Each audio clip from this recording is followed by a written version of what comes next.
Hello, it's me, Lady Boulay. I hope you're having a wonderful day. I changed my intro because yesterday I gave you the wrong intro. That's the intro.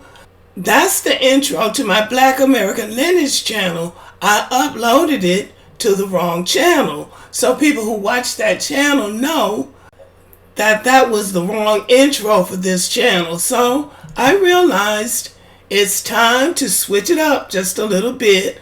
I'm going to always go back to 75 and lower, but I think it's time to switch it up a little bit.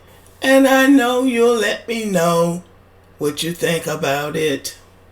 Willie Johnson, I'm not going to stop saying we're commanded to love one another, because we are. In the African American family, the Black American family, we are commanded to love one another. And I'm not going to stop saying that. Now, let's talk about the sudden death of the American dream. The American dream is the ideal that the United States is a land of opportunity, allowing the possibility of upward mobility, freedom, and equality for people of all classes who work hard and have the will to succeed. It originated with the goals and aspirations of the first European settlers and colonizers who came to North America to escape tyranny, religious and political persecution, or poverty. The phrase itself, the American dream, was popularized by American businessman and historian James Truslow Adams during the Great Depression in 1931. Adams defined the American dream as more than just material wealth. It's about aspiring to be one's best self and rising above the circumstances of birth or position. In essence, it emphasized achievement through sacrifice, risk-taking, and hard work rather than relying on chance. Now, what we have to really get clear is that the American dream was always the ideal and aspiration of white Europeans coming to the United States. It was never going to work for black people, no matter how hard we worked, no matter how big we dreamed. It wasn't going to work for black people because the American dream could only be realized if black people were enslaved through chattel slavery or Jim Crow slavery.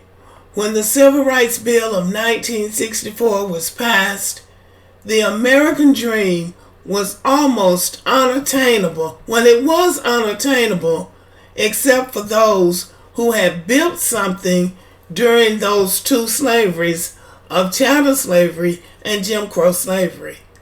Anybody else had to be lucky, had to be like Bill Gates and Mark Zuckerberg and Jeff Bezos, all of whom were born into families where wealth had already been established. So they could borrow from the wealth that had been made in their family to create more wealth. But coming here poor after 1964, I don't doubt that some people could have really worked their fingers to the bone and got somewhere. But for most people, it was unattainable because the competition became too stiff for the resources available. Because of the way the labor force was set up, a white man could be working at a manufacturing job, and he could afford to have a housekeeper, somebody to do his yard, a cook. He could afford help because what were they paying people? Practically nothing. The white woman could ride around in a fancy car, get her hair and nails done, go shopping, play bridge. They could live the life of Riley because the prices were kept low. They weren't paying a lot of money for stuff, so they could afford to live almost an extravagant life on a middle class salary. But once black people entered the labor force, number one, the main thing that they wanted to do was jack the price up of everything. So black people really still didn't have that much access.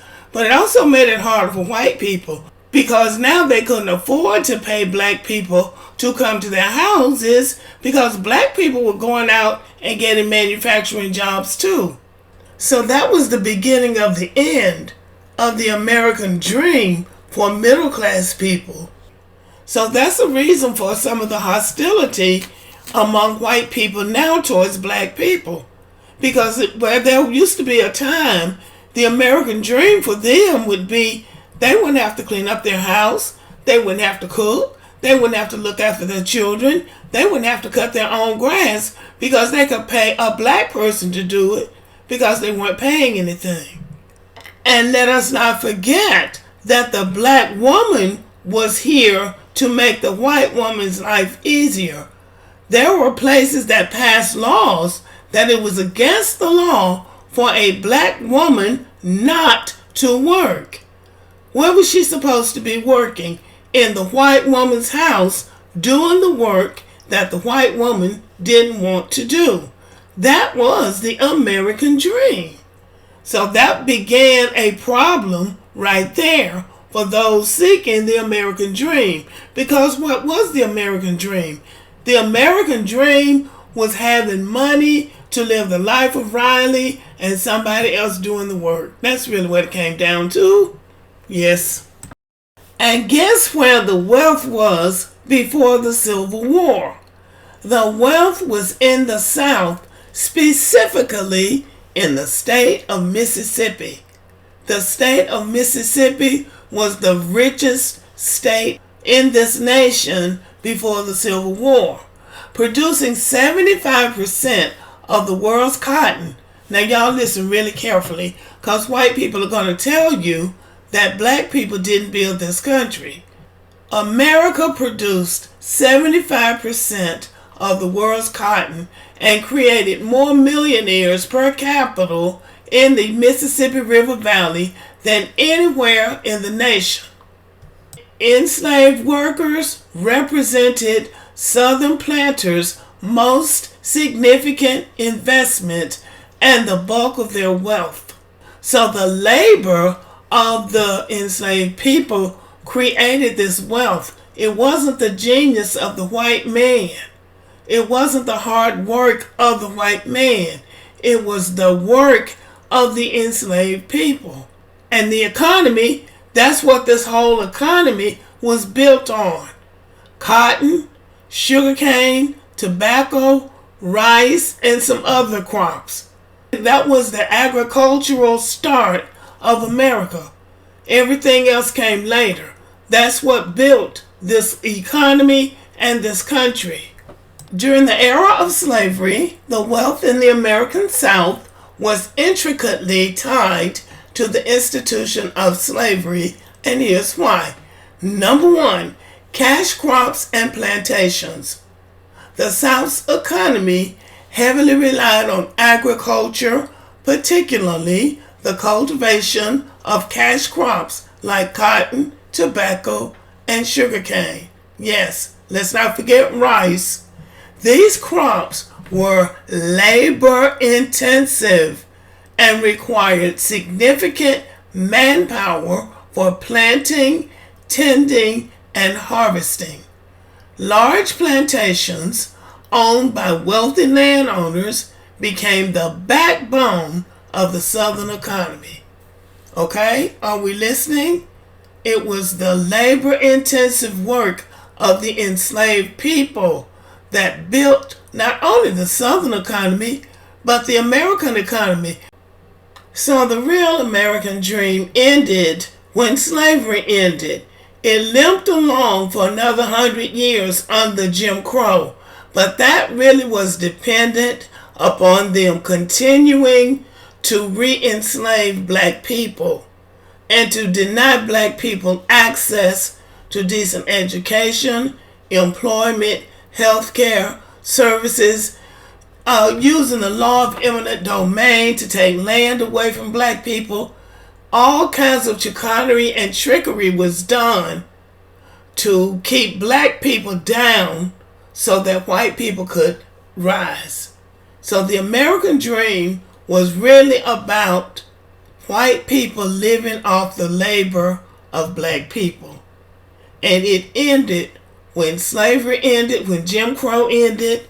And now what we see is a real backlash of hostility by white people, creating some imaginary things that black people have done to them to justify their hatred and anger. But that hatred and anger is based on them not being able to rely on black people for their livelihood, for free labor. That's what it comes down to. So anyway, I'm going to leave it at that. I'll talk about it a little bit more in another video. But the American dream is over. These immigrants come here now talking about how hard they work and black people being lazy. That's just a bunch of nonsense. You shouldn't have to work 4 jobs or 3 jobs to make a livable wage. A country's economy should sustain the people so that they can make a decent living for themselves without discriminating against and exploiting other people. Okay, y'all, so the American dream as they knew it is over. So now we have to find a way to create another kind of American dream. We'll have to think on that. Okay, y'all, thank you for listening. Have a great day.